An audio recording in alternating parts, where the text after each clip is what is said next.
నమస్తే welcome to V3 news లక్ష్యం సమాజహితం నేను గణేష్ బులెటిన్ ముందుగా హెడ్లైన్స్ చూద్దాం జమ్మూ అండ్ కాశ్మీర్ లో CRPF జవాన్లే లక్ష్యంగా ఉగ్రవాదుల దాడికి తెగబడ్డ ఉగ్ర సంస్థ జైషే మహమ్మద్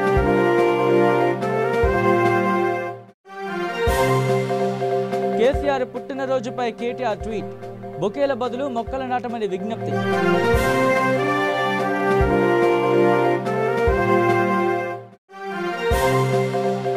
అమీర్పేట్ హైటెక్ సిటీ మార్గంలో త్వరలోనే మెట్రో రైల్ పరుగులు కమిషనర్ ఆఫ్ మెట్రో సేఫ్టీ నుంచి సర్టిఫికేట్ రావటమే ఆలస్యం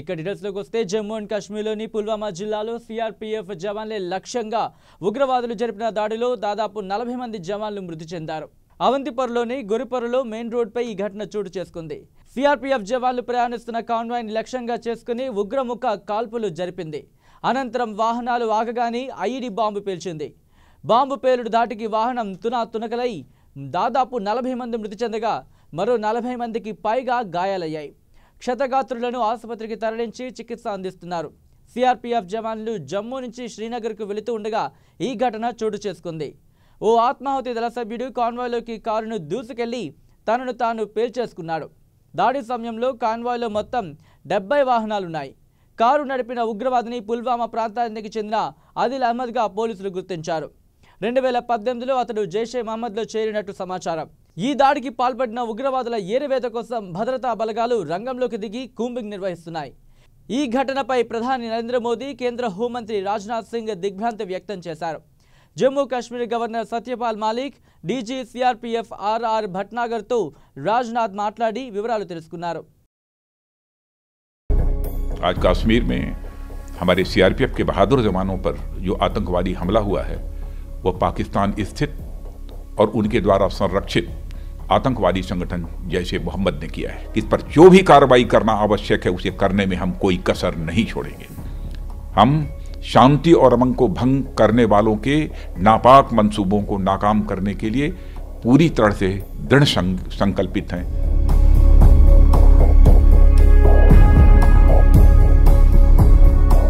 बहुत ही बुरा अटैक रहा है ये और इसको अल्फाज नहीं है मेरे पास टू कंडेम इट। देखिए सर्जिकल स्ट्राइक्स और बॉर्डर्स पे कन्फ्रंट्रेशन से हमें कुछ नहीं मिल रहा है बल्कि हमारे जवान जो हैं इस तरह से शहीद किए जा रहे हैं।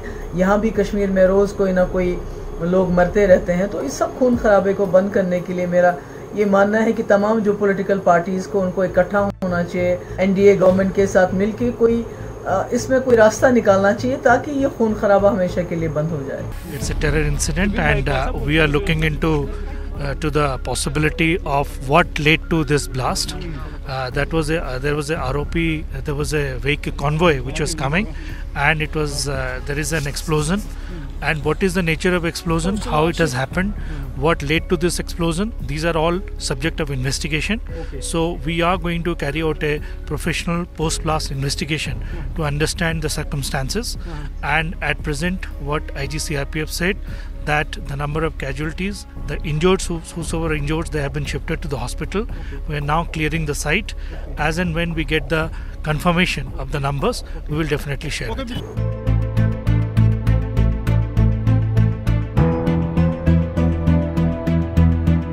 जैसे आपको मालूम है ये कार्यक्रम राजनीतिक चर्चा के लिए रखा गया था, लेकिन पुलवामा में जो आतंकवादी हमला हुआ है जिसमें हमारे जवान शहीद हुए हैं, इसकी वजह से हम ये अनुचित समझते हैं कि हम अभी राजनीतिक चर्चा करें।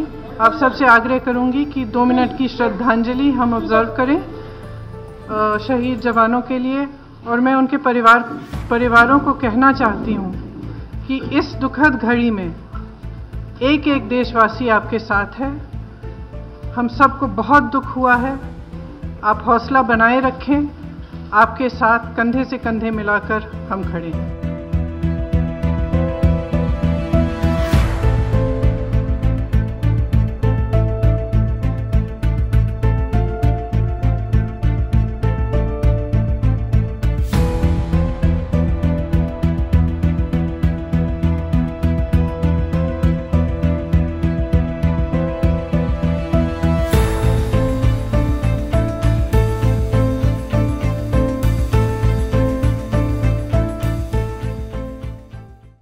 ఇక ఈ నెల 15న తెలంగాణ సీఎం టీఆర్ఎస్ అధినేత కేసీఆర్ పుట్టినరోజు.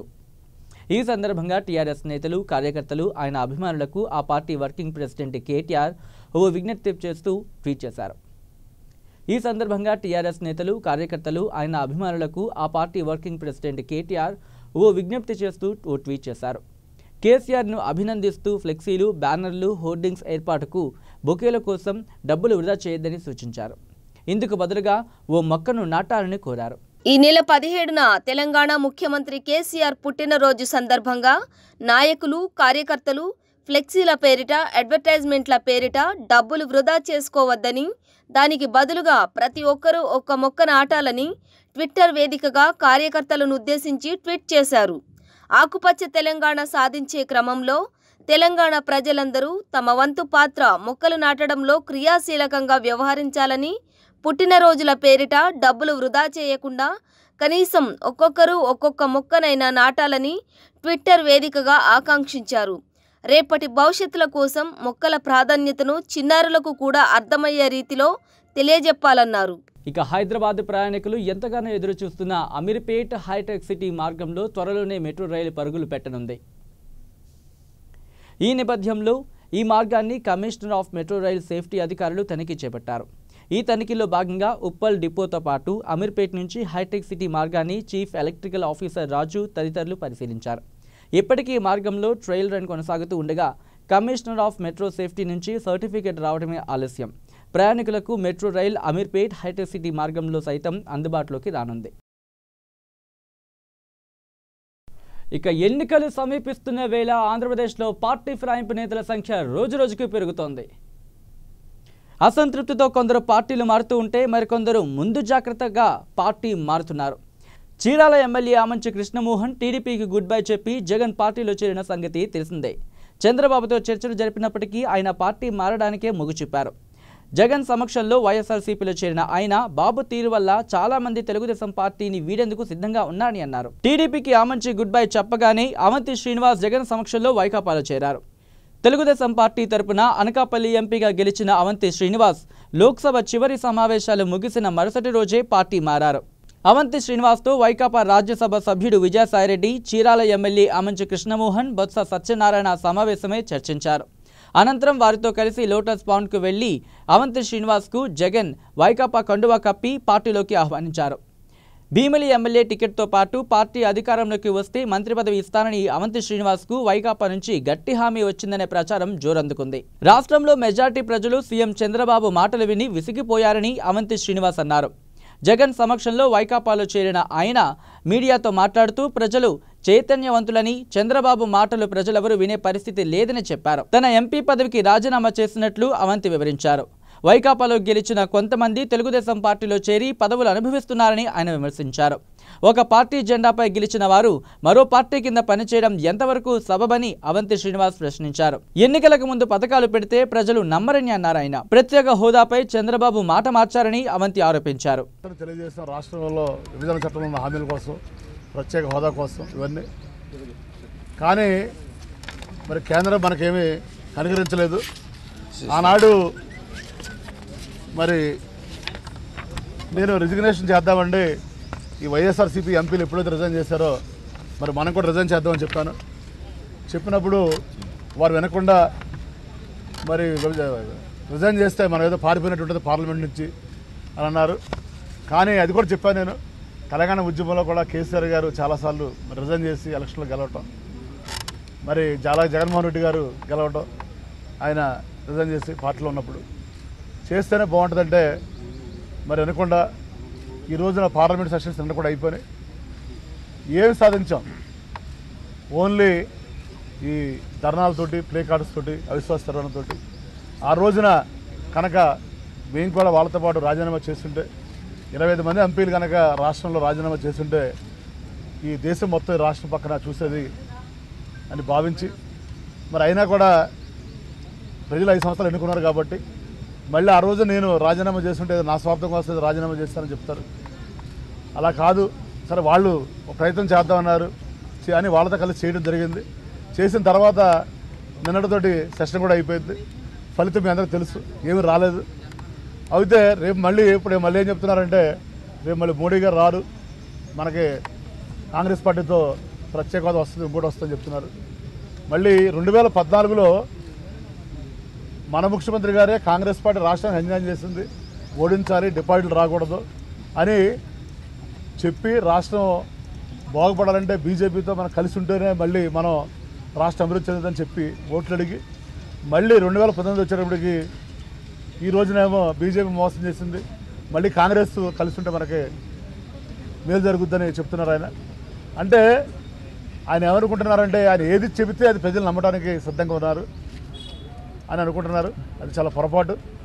నేను కోరేది ఒకటే, దయచేసి ఇప్పటికైనా కానీ మీరు ఇన్నాళ్ళు రాజకీయం చేశారు 40 సంవత్సరాలు, రాష్ట్రం కొత్త రాష్ట్రం, మీ రాజకీయ ప్రయోజనాలను పక్కన పెట్టి కనీసం రాష్ట్ర ప్రయోజనాల కోసం ఇప్పటికైనా కానీ మీరు పనిచేయాలని చాలాసార్లు చెప్పడం జరిగింది. నా వరకు నేను విశాఖ రైల్వే జోన్ కోసం ఎన్డీఏతో కలిసి ఉన్నప్పుడు కూడా నేను విశాఖపట్నంలో ధర్నా చేయడం జరిగింది అధికార పార్టీ నుండి. ఆ రోజు నా మీద ఇదే పెద్దలు కోపడ్డారు, నువ్వు ఎందుకు ధర్నా చేసిన ఒక్కడైనా ఎంపీ అని. నేనేమి షరతులు పెట్టలేదండి,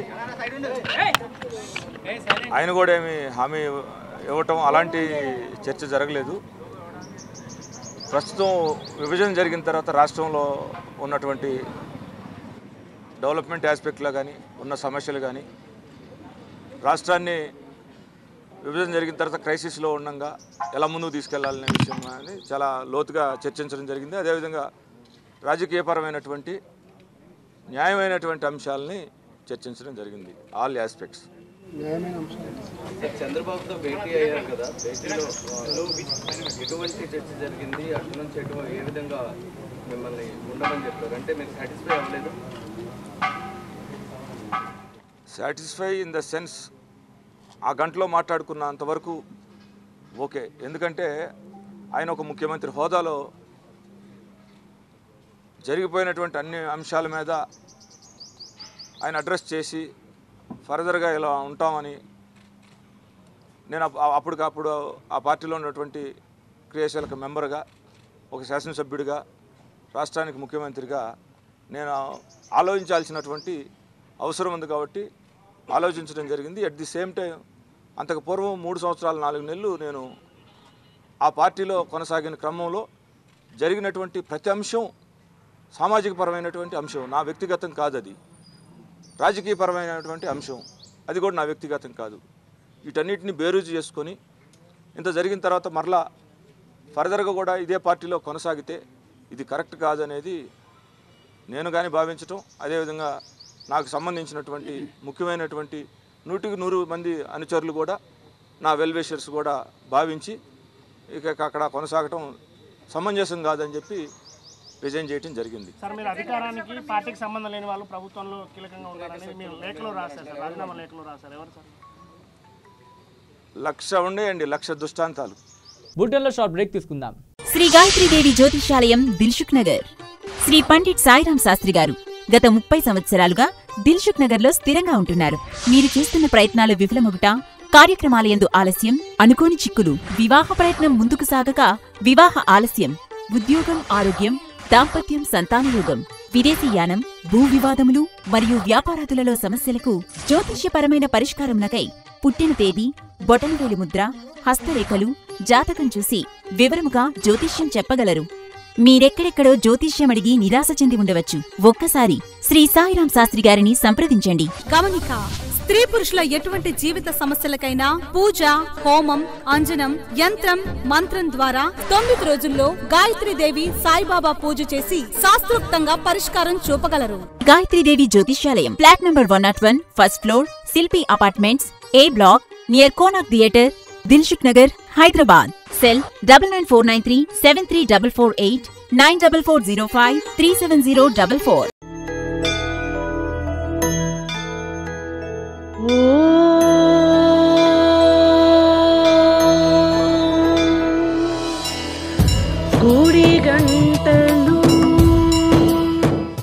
గుడిగంటలు త్వరలో మీ వీక్లీ న్యూస్ ఛానల్లో.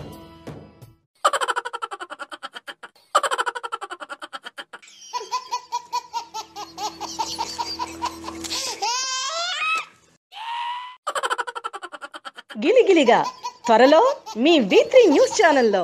నేను మా తమ్ముడు రాజుగాడు రచ్చబండ ముచ్చట్లల్లా మన V3 న్యూస్ ఛానల్ జల్దీనే వస్తున్నాం, జర చూడుండ్రి. రచ్చబండ ముచ్చట్లు మీ V3 న్యూస్ ఛానల్లో త్వరలో. Welcome back to V3 news. ఇక జనసేన పార్టీ అధికారంలోకి వచ్చాక పెనుగొండ ఊరును శ్రీ వాసవి కన్యకా పరమేశ్వరి పెనుగొండగా మారుస్తానని ఆ పార్టీ అధ్యక్షుడు పవన్ కళ్యాణ్ హామీ ఇచ్చారు. పశ్చిమ గోదావరి జిల్లా పెనుగొండలో శ్రీ వాసవి కన్యకా పరమేశ్వరి అమ్మవారి విగ్రహ ప్రతిష్టాపన కుంభాభిషేక మహోత్సవాల్లో ఆయన పాల్గొన్నారు. అనంతరం పవన్ కళ్యాణ్ మాట్లాడుతూ ధర్మం దారి తప్పినప్పుడు ప్రాణం కంటే మానం గొప్పదని భావించి ఆత్మార్పణం చేసుకున్న పవిత్ర మూర్తి కన్యకా పరమేశ్వరి అమ్మవారిని, ఆమె జన్మించిన ఊరుగానే కాదు ఆత్మార్పణ చేసుకున్న పవిత్ర స్థలంగానూ పెనుగొండకు విశిష్ట స్థానం ఉందని ఆయన అన్నారు. ఆ చల్లని తల్లి శుభాశీస్సులు రాష్ట్రంలోని అందరి ఆడపడుచులపై ఉండాలని ఆకాంక్షించారు. అంతకుముందు పెనుగొండ వాసవి మాత దర్శనానికి వెళ్లిన పవన్కు ఆలయ మర్యాదల ప్రకారం వేద పండితులు మంత్రోచ్చారణలు మంగళ వాయిద్యాలతో ఆయనకు ఘన స్వాగతం పలికారు. శ్రీ వాసవి మాత భారీ విగ్రహాన్ని దర్శించుకున్న పవన్ ప్రత్యేక పూజలు నిర్వహించారు. ఈ సందర్భంగా ప్రపంచంలోనే అత్యంత ఎత్తైన పంచలోహాలతో తయారు చేసిన 90 అడుగుల అమ్మవారి విగ్రహానికి ఆయన ప్రత్యేక పూజలు నిర్వహించారు. ఇక యాదాద్రి భువనగిరి జిల్లా నారాయణపురం మండల పరిధిలోని ప్రభుత్వ ప్రాథమిక పాఠశాలలో ఏ ఒక్క పాఠశాలలో కూడా కనీసం 100 నుంచి 200 మంది విద్యార్థులు కూడా లేరు. ప్రతి పాఠశాలలోనూ 20 నుంచి 30 లేదా 10 నుంచి 15 మంది విద్యార్థులు మాత్రమే ఉన్నారు. ఎందుకంటే ఈ రోజుల్లో గవర్నమెంట్ స్కూళ్లలో చెప్పే చదువులు పిల్లలకు సరిగ్గా రావటం లేదని, ఈ ప్రభుత్వ పాఠశాలలో ఉపాధ్యాయుల బోధనా పద్ధతి నచ్చక పిల్లల తల్లిదండ్రులు ప్రైవేటు స్కూళ్ల వైపు మొగ్గు చూపడం జరుగుతోంది. గవర్నమెంట్ స్కూళ్లు సరిగ్గా బోధిస్తే తమ పిల్లలను ప్రైవేటు స్కూళ్లకు ఎందుకు పంపిస్తామని తల్లిదండ్రులు ప్రశ్నిస్తున్నారు. ఒకవైపు రోజురోజుకు సర్కారు బడులు మూతపడుతూ ఉంటే మరోపక్క ప్రైవేటు బడులు రోజురోజుకు పెరిగిపోతూ ఫీజుల మోత మోపుతున్నాయి. ఇక నల్గొండ జిల్లా చింతపల్లి మండల సర్పంచ్ ముచ్చల యాదగిరి చింతపల్లి గ్రామాన్ని ఆదర్శ గ్రామంగా తీర్చిదిద్దేందుకు నిత్యం ప్రజల వెంటే ఉంటూ ప్రజా సమస్యలను అడిగి తెలుసుకొని ఎక్కడైతే సమస్య ఉంటే వెంటనే ఆ సమస్యను పరిష్కరించేందుకు అధికారుల దృష్టికి తీసుకెళ్లి సమస్య పరిష్కరించడంలో తన వంతు కృషి చేస్తున్నారు. గ్రామంలోని అన్ని వార్డులను ఏ వార్డులో ఏ సమస్య ఉందో తన వార్డు మెంబర్స్ కార్యకర్తలు అందరినీ కలుపుకొని గ్రామంలో ఉన్న మోరీలు, డ్రైనేజీలు, సీసీ రోడ్లు, విద్యుత్ దీపాలు వంటి అనేక సమస్యలను పరిశీలించి సకాలంలో పూర్తి చేస్తానని ఆయన హామీ ఇచ్చారు. ఆయన వెంట చింతపల్లి ఎంపీటీసీ ఎలిమినేటి అలివేలు నరసింహ, ఎంపీటీసీ కాసారపు శ్వేత శ్రీనివాస్, ఉప సర్పంచ్ షేక్ సయ్యద్ పాషా ఉన్నారు. ఇక రంగారెడ్డి జిల్లా రాచకొండ కమిషనరేట్ పరిధిలోని ఇబ్రహీంపట్నంలో నిర్వహిస్తున్న పోలీస్ కానిస్టేబుల్ శిక్షణ శిబిరంలో అపశృతి చోటు చేసుకుంది. రన్నింగ్ చేస్తూ ఉండగా గుండెపోటుతో ఏకాంబరం అనే 23 ఏళ్ల వ్యక్తి మృతి చెందాడు. ఏకాంబరం స్వస్థలం ఇబ్రహీంపట్నంలోని మొటిలా గ్రామం.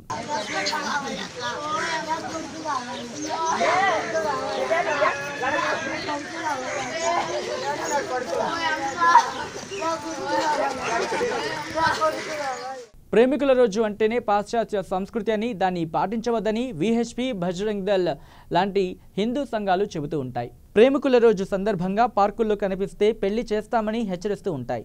తాజాగా మేడ్చల్ జిల్లాలోని కండ్లకోయ ఆక్సిజన్ పార్కులో ఓ ప్రేమ జంటకు బజరంగ్ దళ్ సభ్యులు ఈరోజు పెళ్లి చేశారు. పార్కులో తచ్చాడుతున్న ప్రేమ జంటను చుట్టుముట్టిన సభ్యులు అబ్బాయి చేత యువతికి తాళి కట్టించారు. ఈ రోజు చాలా మంచిదని, ఆమెకు తాళి కట్టాలని సూచించారు. దీంతో సదరు యువకుడు బిక్కుబిక్కుమంటూ అమ్మాయి మెడలో తాళి కట్టేశాడు. ఈ తతంగాని బజరంగ్ దళ్ సభ్యులు వీడియో రికార్డ్ చేశారు. ప్రస్తుతం ఈ ఘటనకు సంబంధించిన వీడియో సోషల్ మీడియాలో వైరల్ అవుతోంది. మరోవైపు ప్రేమికుల దినోత్సవం సందర్భంగా పార్కుల వద్ద పోలీసులు గట్టి భద్రతను ఏర్పాటు చేశారు. ఇక ఇంటర్ విద్యార్థిని మధులికపై కొబ్బరి బొండాల కత్తితో దాడి చేసిన ప్రేమోన్మాది భరత్ను 2 రోజుల పాటు పోలీసు కస్టడీకి కోర్టు అనుమతినిచ్చింది. దీంతో చెంచల్గూడ జైలులో ఉన్న నిందితుడిని బుధవారం కాచిగూడ పోలీసులు అదుపులోకి తీసుకున్నారు. భరత్ను పూర్తి స్థాయిలో విచారించి మరిన్ని విషయాలు రాబట్టున్నట్లు కాచిగూడ ఏసీపీ సుధాకర్ తెలిపారు. కాగా తన ప్రేమను నిరాకరించిన మధులికపై ఈ నెల 6న కాచిగూడ పోలీస్ స్టేషన్ పరిధిలోని సత్యానగర్లో భరత్ దాడి చేసి తీవ్రంగా గాయపరిచాడు. ప్రస్తుతం యశోద ఆసుపత్రిలో చికిత్స పొందుతున్న బాలిక పరిస్థితి విషమంగా ఉంది. ఆమెకు ఇన్ఫెక్షన్ సోకినట్లు వైద్యులు తెలిపారు. ఐసీయూలో ఆమెకు చికిత్స అందిస్తున్నారు. బుల్టన్లో షార్ట్ బ్రేక్ తీసుకుందాం. శ్రీ గాయత్రీదేవి జ్యోతిషాలయం దిల్సుఖ్ నగర్. శ్రీ పండిట్ సాయిరాం శాస్త్రి గారు గత 30 సంవత్సరాలుగా దిల్సుఖ్ నగర్లో స్థిరంగా ఉంటున్నారు. మీరు చేస్తున్న ప్రయత్నాలు విఫలమగుట, కార్యక్రమాలయందు ఆలస్యం, అనుకోని చిక్కులు, వివాహ ప్రయత్నం ముందుకు సాగక వివాహ ఆలస్యం, ఉద్యోగం, ఆరోగ్యం, దాంపత్యం, సంతానయోగం, విదేశీయానం, భూ వివాదములు మరియు వ్యాపారాదులలో సమస్యలకు జ్యోతిష్యపరమైన పరిష్కారమునకై పుట్టిన తేదీ, బొటనవేలి ముద్ర, హస్తరేఖలు, జాతకం చూసి వివరముగా జ్యోతిష్యం చెప్పగలరు. మీరెక్కడెక్కడో జ్యోతిష్యమడిగి నిరాశ చెంది ఉండవచ్చు. ఒక్కసారి శ్రీ సాయిరాం శాస్త్రి గారిని సంప్రదించండి. గమనిక: స్త్రీ పురుషుల ఎటువంటి జీవిత సమస్యలకైనా పూజ, హోమం, అంజనం, యంత్రం, మంత్రం ద్వారా 9 రోజుల్లో గాయత్రీదేవి సాయిబాబా పూజ చేసి శాస్త్రోక్తంగా పరిష్కారం చూపగలరు. గాయత్రీదేవి జ్యోతిష్యాలయం, flat number 101, first floor, Shilpi apartments, A block, near Konark theatre, Dilsukhnagar, Hyderabad. Cell 9949373448 944053704.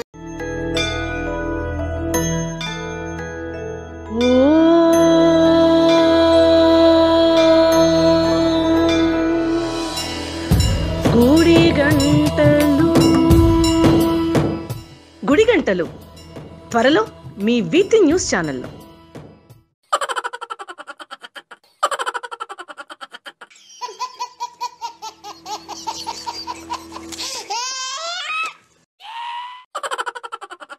గిలిగిలిగా త్వరలో మీ వీక్లీ న్యూస్ ఛానల్లో. నేను మా తమ్ముడు రాజుగాడు రచ్చబండ ముచ్చట్లల్లా మన వీత్రి న్యూస్ ఛానల్లా జల్దీనే వస్తున్నాం, జర చూడుండ్రి. రచ్చబండ ముచ్చట్లు మీ వీత్రి న్యూస్ ఛానల్లో త్వరలో. శ్రీ గాయత్రీదేవి జ్యోతిష్యాలయం, దిల్సుఖ్ నగర్. శ్రీ పండిట్ సాయిరాం శాస్త్రి గారు గత 30 సంవత్సరాలుగా దిల్సుఖ్ నగర్లో స్థిరంగా ఉంటున్నారు. మీరు చేస్తున్న ప్రయత్నాలు విఫలమగుట, కార్యక్రమాలయందు ఆలస్యం, అనుకోని చిక్కులు, వివాహ ప్రయత్నం ముందుకు సాగక వివాహ ఆలస్యం, ఉద్యోగం, ఆరోగ్యం, దాంపత్యం, సంతానయోగం, విదేశీయానం, భూ వివాదములు మరియు వ్యాపారాదులలో సమస్యలకు జ్యోతిష్యపరమైన పరిష్కారమునకై పుట్టిన తేదీ, బొటనవేలి ముద్ర, హస్తరేఖలు, జాతకం చూసి వివరముగా జ్యోతిష్యం చెప్పగలరు. మీరెక్కడెక్కడో జ్యోతిష్యమడిగి నిరాశ చెంది ఉండవచ్చు. ఒక్కసారి శ్రీ సాయిరాం శాస్త్రి గారిని సంప్రదించండి. గమనిక: స్త్రీ పురుషుల ఎటువంటి జీవిత సమస్యలకైనా పూజ, హోమం, అంజనం, యంత్రం, మంత్రం ద్వారా 9 రోజుల్లో గాయత్రీదేవి సాయిబాబా పూజ చేసి శాస్త్రోక్తంగా పరిష్కారం చూపగలరు. గాయత్రీదేవి జ్యోతిష్యాలయం, flat number 101, first floor, Shilpi apartments, A block, near Konark theatre, Dilsukhnagar, Hyderabad. Cell 9949373448 944053704. Welcome back to V3 news. ఇక జోగులాంబ గద్వాల్ జిల్లాలో భక్తుల కొంగు బంగారమే వెలుగొందుతున్న జమ్ములమ్మ బ్రహ్మోత్సవాలు మంగళవారం నుంచి ప్రారంభం కానున్నాయి. నడిగడ్డలు 6 నెలల పాటు జరిగే ప్రతి మంగళ, శుక్రవారాల్లో ఈ ఉత్సవాలకు వేలాది మంది భక్తులు తరలివస్తారు. ఇతర రాష్ట్రాల నుంచి కూడా భక్తులు వచ్చి మొక్కులు తీర్చుకుంటూ ఉంటారు. కాగా పుట్టినిల్లు అయిన దివి గ్రామం గుర్రంగడ్డ నుంచి అమ్మవారిని తీసుకురావడానికి మంగళవారం ఎద్దుల బండి వెళ్లి అక్కడ రాత్రి పూజల అనంతరం బుధవారం తెల్లవారుజామున తిరిగి ఇక్కడికి చేరుకుంటుంది. పౌర్ణమి రోజున సుమారు 1,00,000 మంది దాకా జమ్ములమ్మను దర్శించుకునేందుకు పలు ప్రదర్శనలతో భక్తులు తరలివస్తూ ఉంటారు. జోగులాంబ గద్వాల్ జిల్లాలో భక్తుల కొంగు బంగారంగా వెలుగొందుతున్న జమ్ములమ్మ బ్రహ్మోత్సవాలు మంగళవారం నుంచి ప్రారంభమవుతాయి.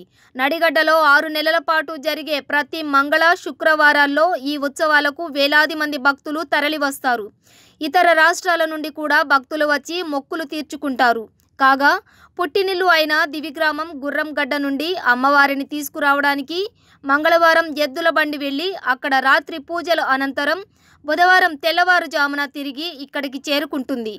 పౌర్ణమి రోజున సుమారు 1,00,000 మంది దాకా జమ్ములమ్మను దర్శించుకునేందుకు పలు ప్రదర్శనలతో భక్తులు తరలివస్తారు.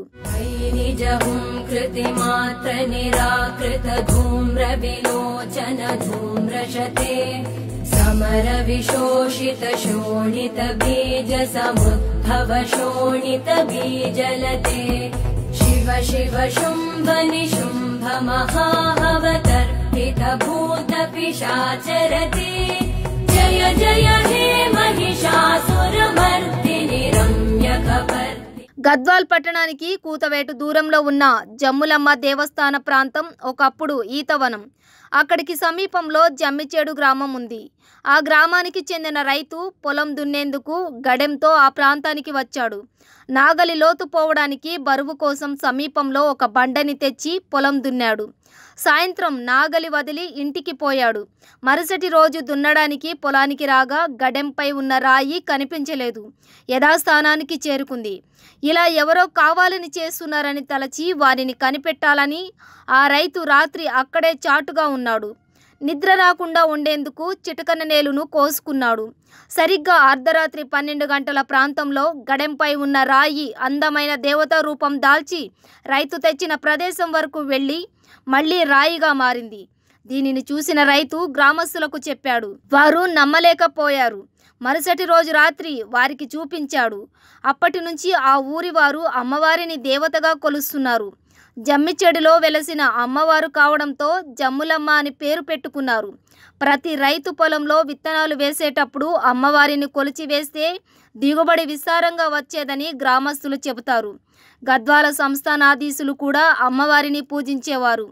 అమ్మవారిని పూజిస్తే జయము కలుగునని పురాణులు చెబుతున్నవి. ప్రతి సంవత్సరం మాఘ శుద్ధ పౌర్ణమి రోజు నుంచి ప్రతి మంగళ శుక్రవారాల్లో అమ్మవారిని భక్తులు వేలాదిగా తరలివచ్చి కొలుస్తారు. అదే పౌర్ణమి రోజు గద్వాలలో స్వయం భూలక్ష్మి చెన్నకేశవ స్వామి రథోత్సవం జరుగును. బ్రహ్మోత్సవాలలో అమ్మవారిని దర్శించుకోవడానికి దాదాపు అన్ని ఏర్పాట్లు పూర్తయ్యాయి. ఆలయాలకు రంగులు వేసి విద్యుత్ దీపాలంకరణ చేశారు. భక్తుల కోసం మంచినీటి సౌకర్యం, క్యూ లైన్ల ఏర్పాట్లు చేశారు. భక్తులకు అన్ని విధాల సహాయ సహకారాలు అందిస్తామని ఆలయ ఈవో పురందర్ కుమార్ తెలిపారు. కార్యనిర్వహణాధికారిగా ఇక్కడ దాదాపు 5 సంవత్సరాలు పనిచేస్తున్నాను.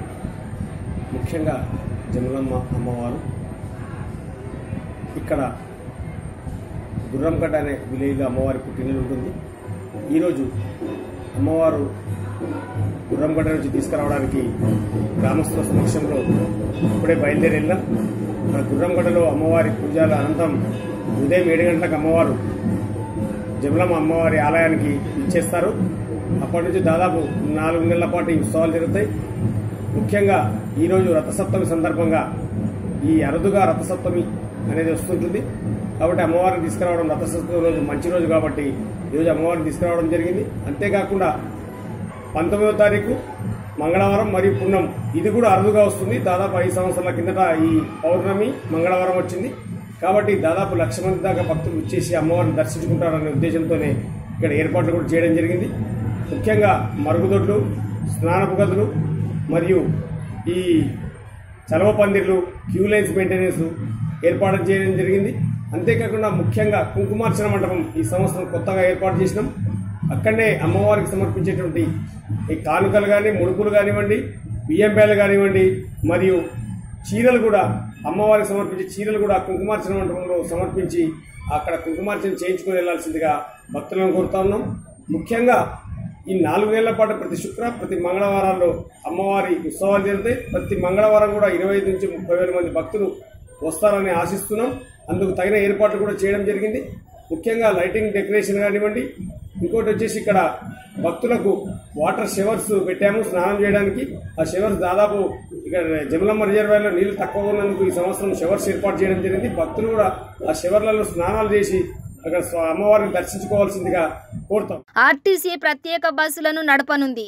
భక్తులకు ఎలాంటి ఇబ్బందులు లేకుండా ఉండేందుకు పోలీస్ బందోబస్తుకు డీఎస్పీ, సిఐ, ఎస్ఐలు ప్రణాళికలు సిద్ధం చేశారు. క్యూ లైన్లతో పాటు బయట కూడా ట్రాఫిక్ ఇబ్బందులు తొలగించే ఏర్పాట్లు చేశారు. దాదాపు 100 మందికి పైగా పోలీసులను వినియోగిస్తున్నామన్నారు. పిక్ ప్యాకెట్ గాళ్ల కోసం, దొంగల కోసం మఫ్టీ పోలీసులను ఉంచామన్నారు. అదేవిధంగా నిరంతరం సీసీ కెమెరాలను పర్యవేక్షించడానికి ఏర్పాట్లు చేశారు. ఇక బులెటిన్ ముగించే ముందు హెడ్లైన్స్ మరోసారి చూద్దాం. జమ్మూ అండ్ కాశ్మీర్లో సిఆర్పీఎఫ్ జవాన్లే లక్ష్యంగా ఉగ్రవాదుల దాడికి తెగబడ్డ ఉగ్ర సంస్థ జైషే మహమ్మద్.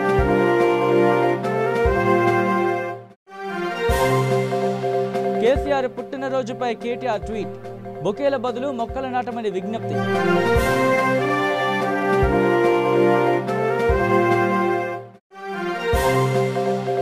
అమీర్పేట్ హైటెక్ సిటీ మార్గంలో త్వరలోనే మెట్రో రైల్ పరుగులు. కమిషనర్ ఆఫ్ మెట్రో సేఫ్టీ నుంచి సర్టిఫికేట్ రావటమే ఆలస్యం. ఇవి bulletin updates. Keep watching V3 news. లక్ష్యం సమాజ హితం.